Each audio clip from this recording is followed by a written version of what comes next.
حاضرین مجلس، السلام علیکم ورحمۃ اللہ وبرکاتہ۔ الحمدللہ رب العالمین والعاقبۃ للمتقین، والصلاة والسلام علی سید المرسلین وعلی آلہ وصحبہ اجمعین، اما بعد فاعوذ باللہ من الشیطان الرجیم، بسم اللہ الرحمن الرحیم۔ وَإِلَٰهُكُمْ إِلَٰهٌ وَاحِدٌ، صدق اللہ مولانا العظیم وبلغنا رسولہ النبی الامین المکین الکریم، ونحن علی ذلک لمن الشاہدین والشاکرین، والحمد للہ رب العالمین۔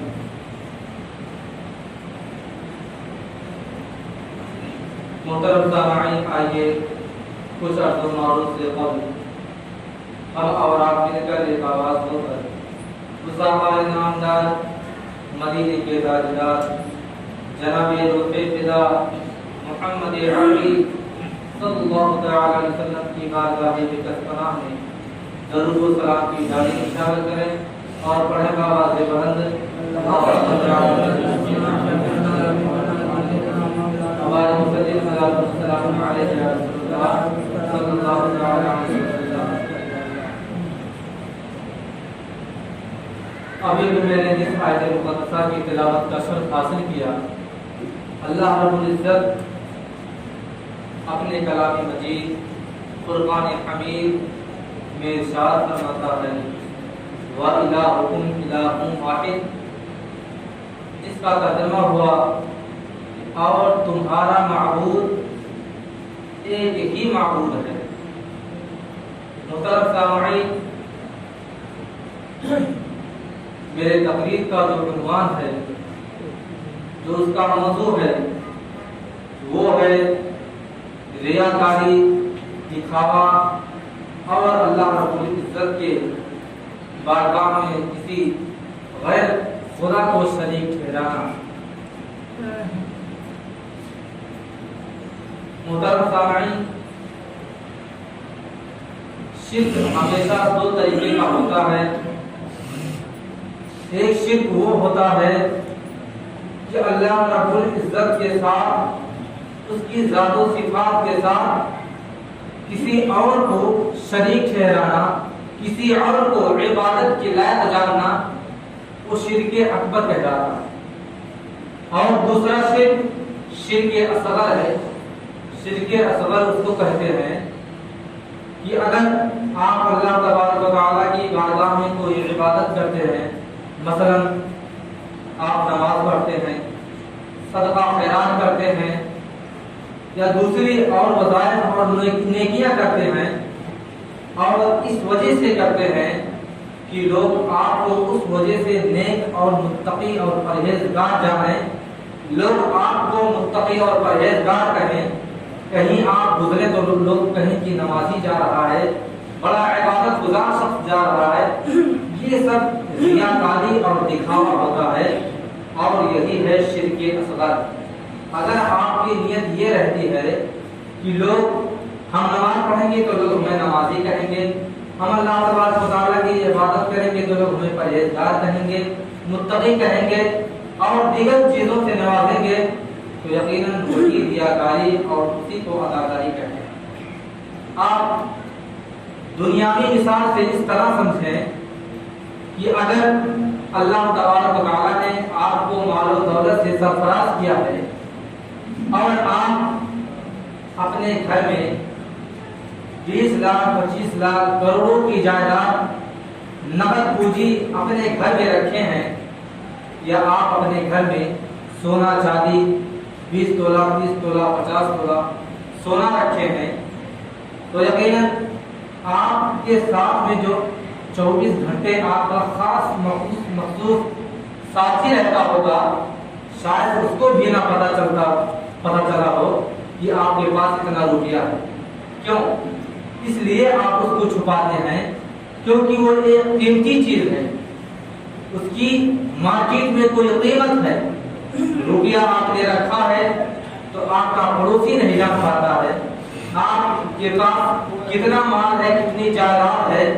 آپ کے ساتھ 24 گھنٹہ رہنے والا آپ کا یار آپ کے ساتھ رہنے والا آپ کا دوست اس کو بھی جانکاری نہیں ہے. کیوں؟ اس وجہ سے کہ آپ نے کسی کو بتایا ہی نہیں. اس کو آپ نے چھپا کے رکھا ہے کہ بہت قیمتی چیز ہے اور چھپائی کی وہی چیز جاتی ہے جو قیمتی ہوتی ہے. لیکن اگر وہی روپیہ ہم مسجد میں لا کے دان کر دیں, اللہ کی بارگاہ میں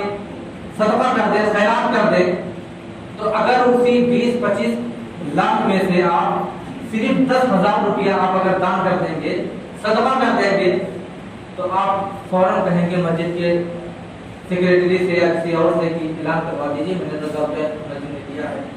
میں نے صدقہ کیا ہے, میں نے خیرات کیا ہے, میں نے چندہ دیا ہے, مسجد میں اعلان کروا دیجیے. تو یہی وہ اعلان جو آپ کرواتے ہیں دراصل یہی تو ریاکاری ہے. یہی چیز اللہ تبارک و تعالیٰ کو پسند نہیں ہے, کیونکہ اللہ تبارک و تعالیٰ کا فرمان ہے, میرے نبی کی حدیث پاک ہے کہ اگر آپ اللہ رب العزت کی بارگاہ میں 1 روپیہ بھی صدقہ کرتے ہیں تو صدقہ ایسا کیجئے کہ اگر آپ داہنے ہاتھ سے دیتے ہیں تو بایاں ہاتھ پتہ نہ پائے کہ آپ نے اللہ کی بارگاہ میں صدقہ کر دیا ہے اور خیرات کر دیا. کیونکہ جتنا زیادہ آپ اس چیز کو چھپائیں گے اتنی زیادہ اس کی نیکی ہوگی اور اللہ تبارک و تعالیٰ کی بارگاہ میں اتنی ہی جلدی قبول ہو جائے گا. لیکن آج ہمارا ماحول تو بالکل بگڑا ہوا ہے. اگر ہم کبھی فرض نماز کے علاوہ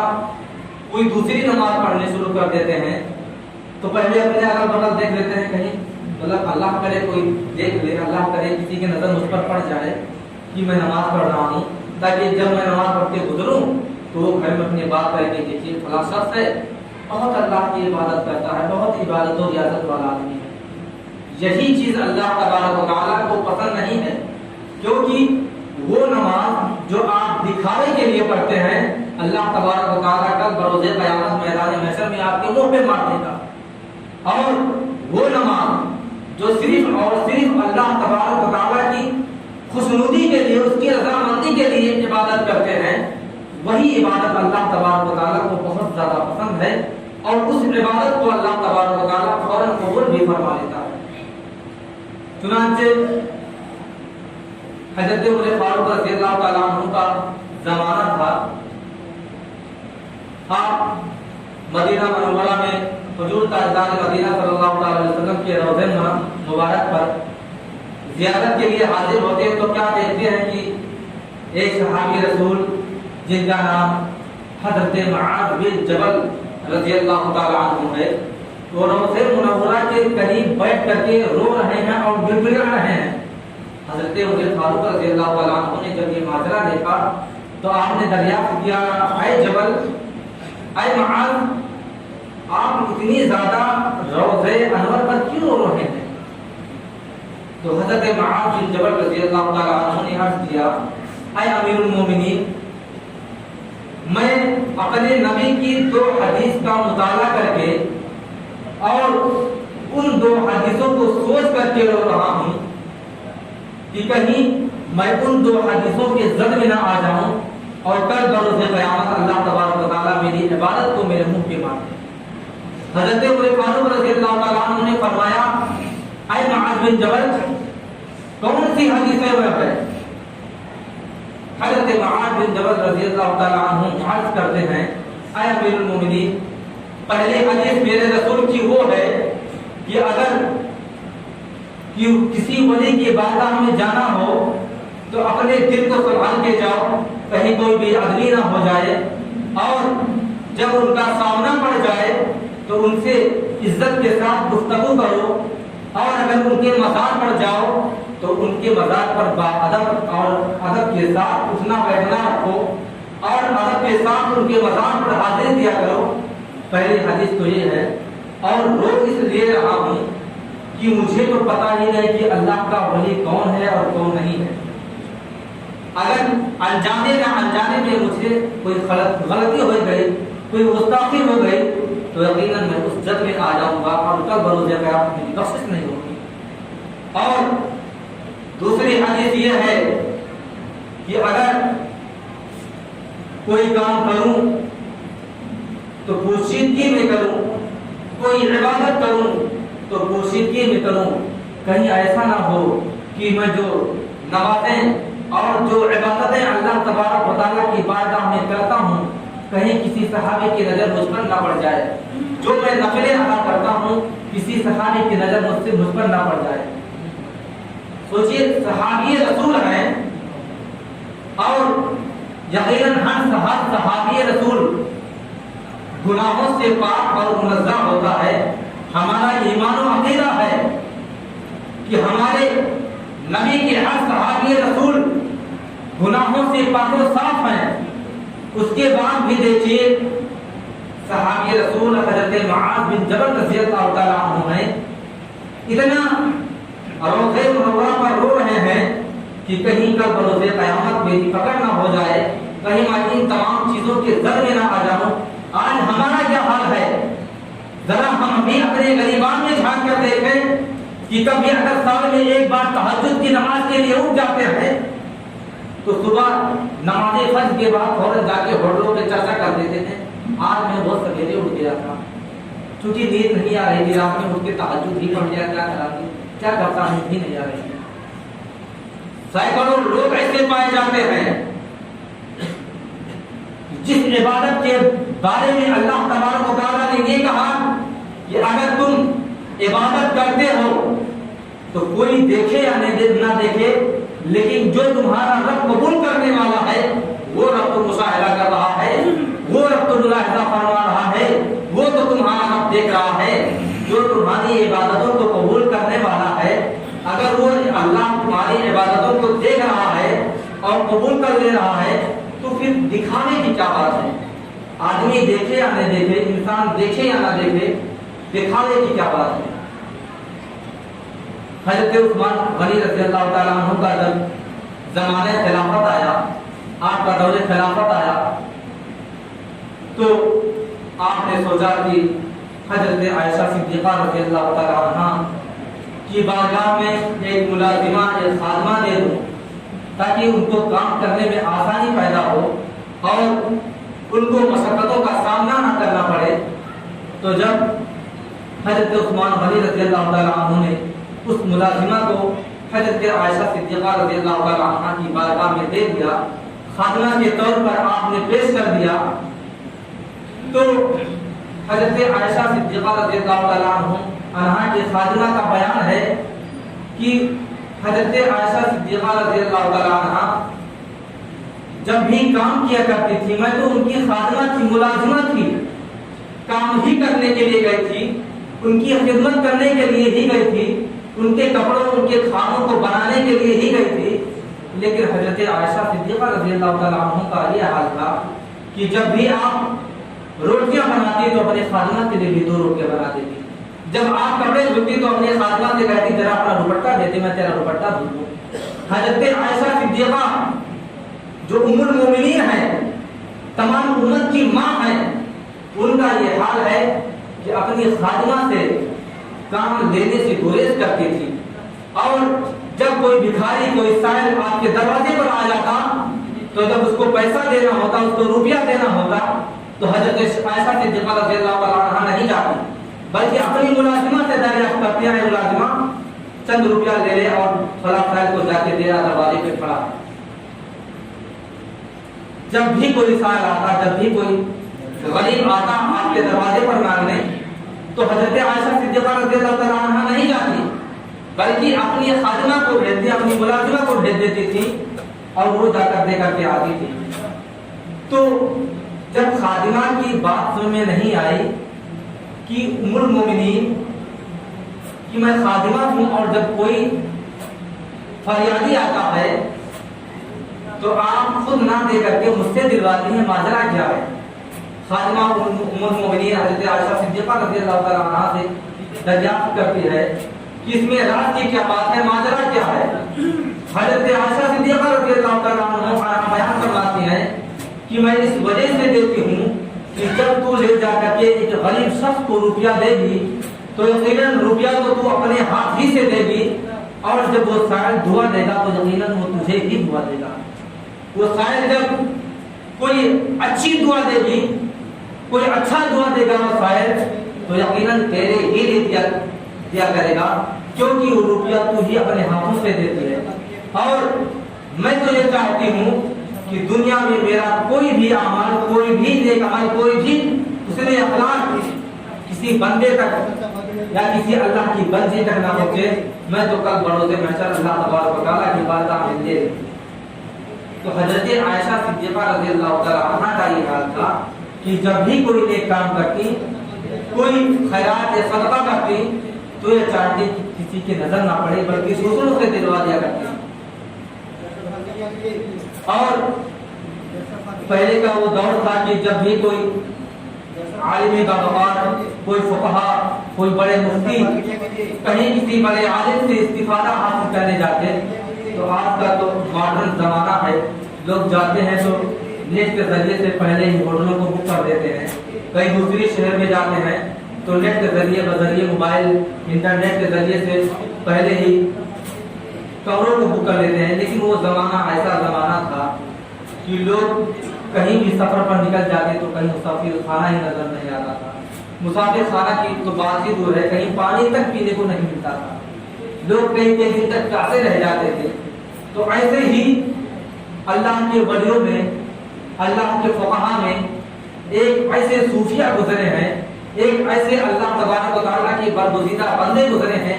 جن کا نام عبداللہ بن مبارک ہے، جن کا نام عبداللہ بن مبارک رحمۃ اللہ تعالی علیہ۔ وہ اکثر کوفہ کی سرزمین پر جاتے اور وہاں کے بڑے بڑے عالموں سے استفادہ حاصل کرتے، اور جو باتیں نہیں جانتے وہ لوگوں سے دریافت کرتے، اور جو علم ان کے پاس تھا وہ لوگوں میں بیٹھ کر کے چرچا کرتے اور اس پر تبصرہ کرتے، لوگوں میں باتیں کرتے اور دین اسلام کی تبلیغ کرتے۔ ایک مرتبہ جب آپ کوفہ کی سرزمین پر تشریف لے گئے تو چونکہ اس زمانے میں لوگ کیا کیا کرتے تھے کہ جہاں بھی مسجد ہوتی، جہاں بھی مسجدیں رہتی،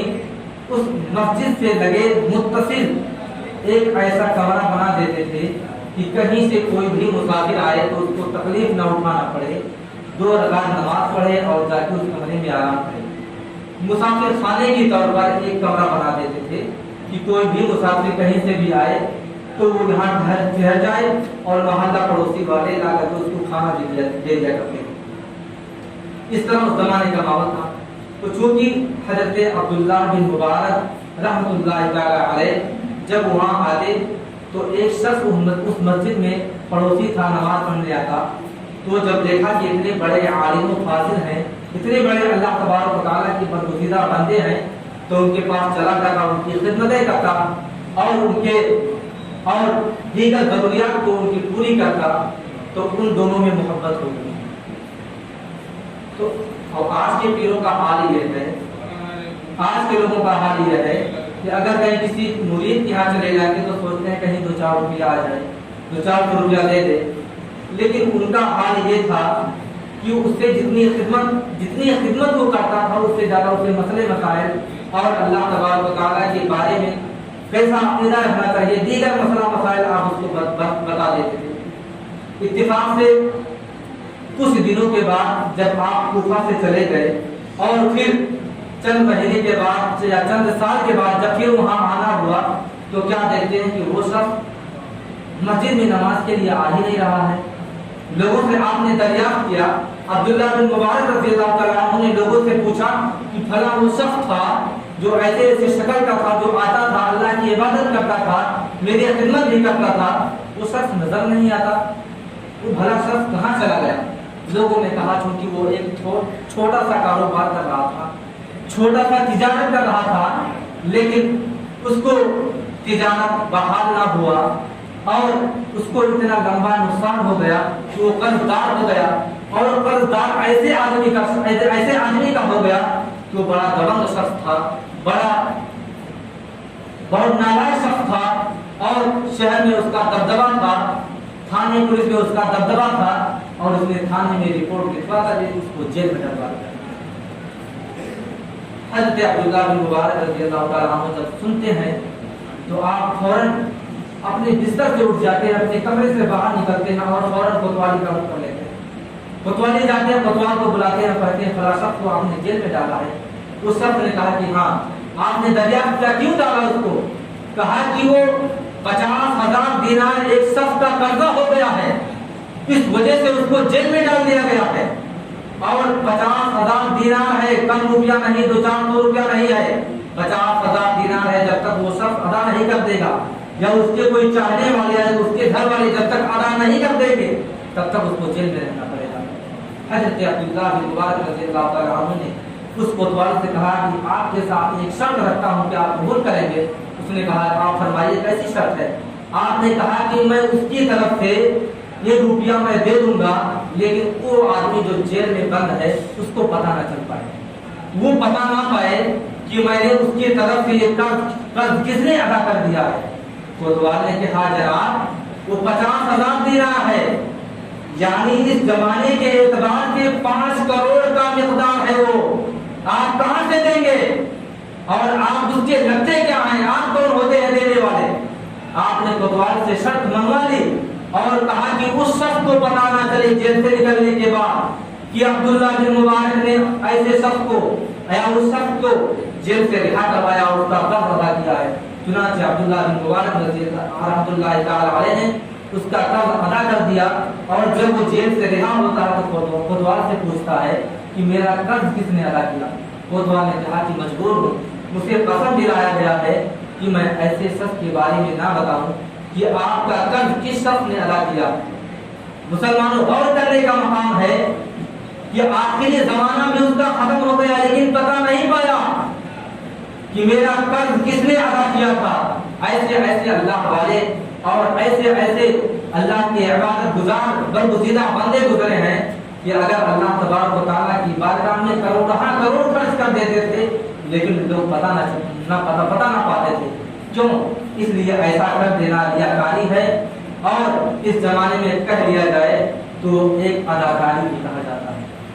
لوگ پچھلے لاک ڈاؤن میں جو چاول تراؤ کرتے تھے نا، پہلے پھر اس سے پہلے سیلفی لے لیتے تھے، سیلفی لے فوٹو لے فیس بک پہ ٹویٹر واٹس ایپ پہ ہر جگہ پھیلا دیتے تھے۔ ایسی عبادت اور ایسی ریاکاری نہ کریں، اللہ تبارک و تعالیٰ کو ہرگز پسند نہیں ہے۔ انشاءاللہ وقت زیادہ ہو گیا، جو حضرت سنت ادا نہ کی سنت ادا کریں گے انشاءاللہ اگلے جمعہ کو، پھر اسی کے توسل سے اسی کے تعلق سے انشاءاللہ گفتگو سنت کروں گا، کیونکہ میری بات ادھوری رہ گئی ہے، وقت بھی زیادہ ہو گیا ہے۔ آپ حضرات سنت ادا کر لیں۔ استغفر اللہ ربی بكل ذنب واتوب الیہ، وآخر دعوانا الحمد للہ رب العالمین۔ السلام علیکم و رحمۃ اللہ وبرکاتہ۔